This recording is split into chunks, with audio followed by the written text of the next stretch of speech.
London today at CJBK.com or call 519-643-1290. 10:48 now. I want to ask Sarah Brooks, who is with the committee to Save Bethesda committee. What's the campaign you're launching now, Sarah? I mean, you're going all out to save this center. Absolutely. The main campaign, the main message that we're trying to get out is that the Bethesda, the committee that we've put together is a group of concerned members of our community, volunteers, past and present residents, neighbors, family members, all kinds of people that are getting involved in speaking out at this. And we all believe that Bethesda is an extremely important facility. Our goal is to keep the Bethesda Center open for the current residents that are there and for future girls who require this program. The center is a chance for these girls. It teaches them to be mothers. It helps them get a chance to be educated and to become productive members of society. And losing this resource is a huge loss for our community. Let's go to the phones. John, you have a question. Andy, I have 3 questions. The first question is Bethesda an absolute necessity? Well, that'd be a matter of opinion. I'm sure Sarah has one. Absolutely. Thank you. Number 2 question is, who operates Bethesda Hospital besides the Salvation Army?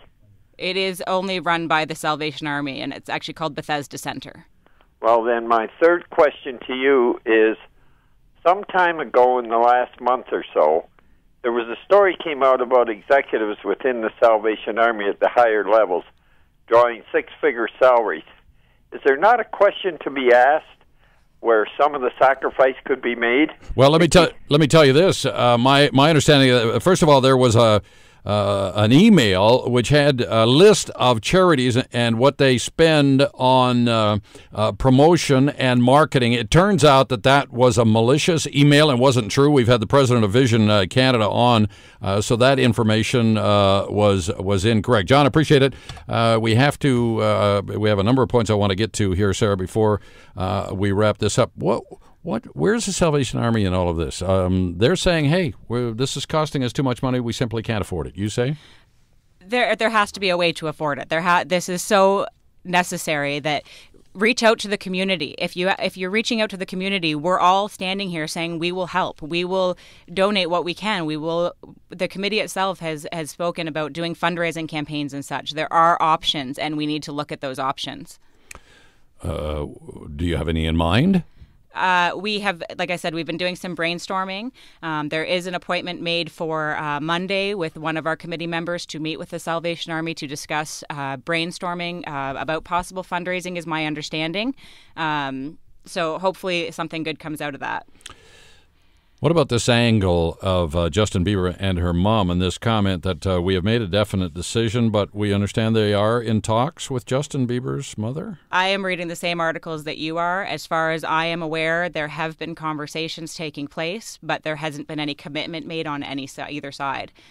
Okay, now, in all of this, when we had Major Pat Finney on the air a couple of weeks ago, and it seemed like, no, we made the decision, and you guys can go on the radio and complain and talk and discuss, but the decision's been made. Now, a couple of days ago, I get an email. Let me just flip to it here. The Salvation Army is listening to the mounting concerns being expressed by the community around the closure of the London Bethesda Center and is working hard to develop an appropriate response. We anticipate being in a position to speak publicly to those concerns in approximately 2 weeks. What does that mean? I don't know. We're getting, in my opinion, we're getting mixed messages. We're being told that the newspaper is printing saying that it's a definitive decision and that there is no hope. And on the other hand, we're being told, hey, we'll meet with you on Monday to discuss options. So that's our goal right now, is to get the proper information from the Salvation Army so that we can help to come up with a solution to it. Do you think it's simply a matter of they can't afford to keep it open? It's too costly. If that's the case, that's what we're being told. And if that's the case, like I said, then we need to look at other options on getting funding in there. Has anybody talked to Chris Bentley? There'd been some talk during our last show about whether somebody had talked to Mr. Bentley. Evity. Well, the day after we found out, us girls, we did call Chris Bentley, and like all of us separately called Chris Bentley the same day. And we didn't have an answer saying that, we will help you, but he said that he found out only a day ago They never came to him for any help or anything.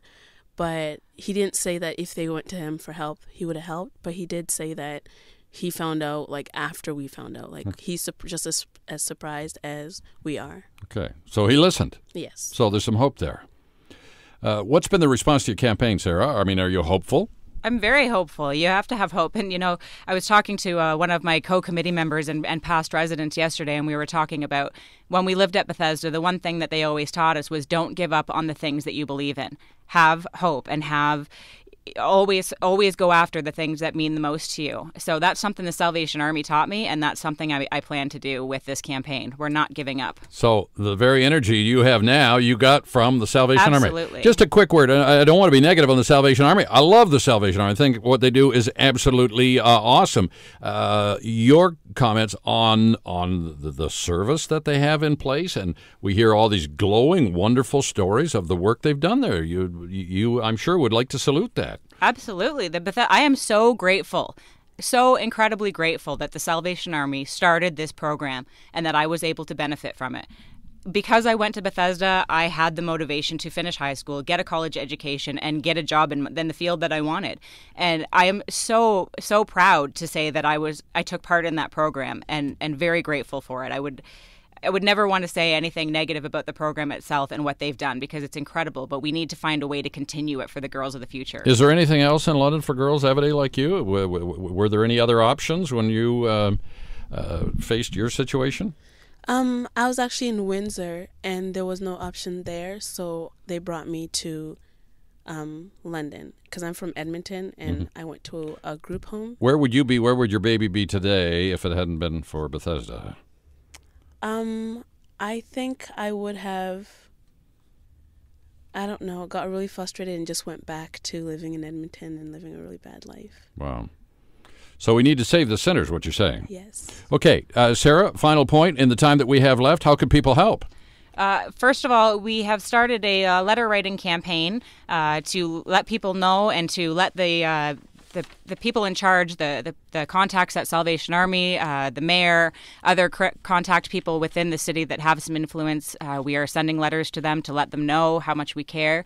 If you could go on our Facebook page called Save Bethesda and request it, we will certainly forward the information for you to be able to participate in that campaign and just spread the word. Keep talking about it. Educate yourself.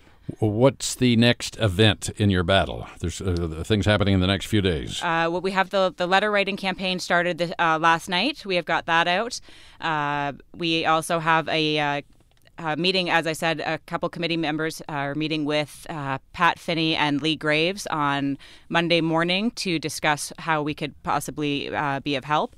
And from there, if you keep in touch with our Facebook page, we'll certainly keep you up to date on how you can help and where you can participate. I love people with passion for whatever it is they have passion for, but just to see the three of you in here this morning fighting as hard as you are, Sarah Brooks and Jamie, are you hopeful that we're going to be able to save this center?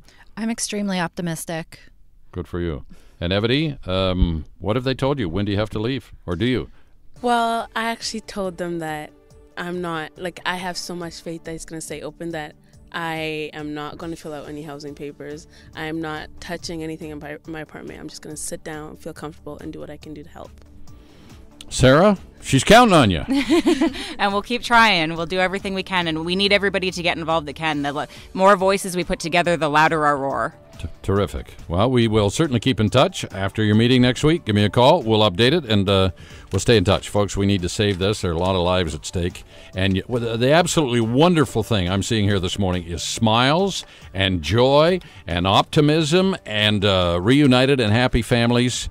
And if the story of Justin Bieber and his mom don't say it all about the potential that comes from helping people during a difficult stage in their lives, then nothing will. 11 o'clock news just around the corner. Thanks for joining us this hour, all of you, and we'll talk again real soon right here on London Today on News Talk 1290 CJBK.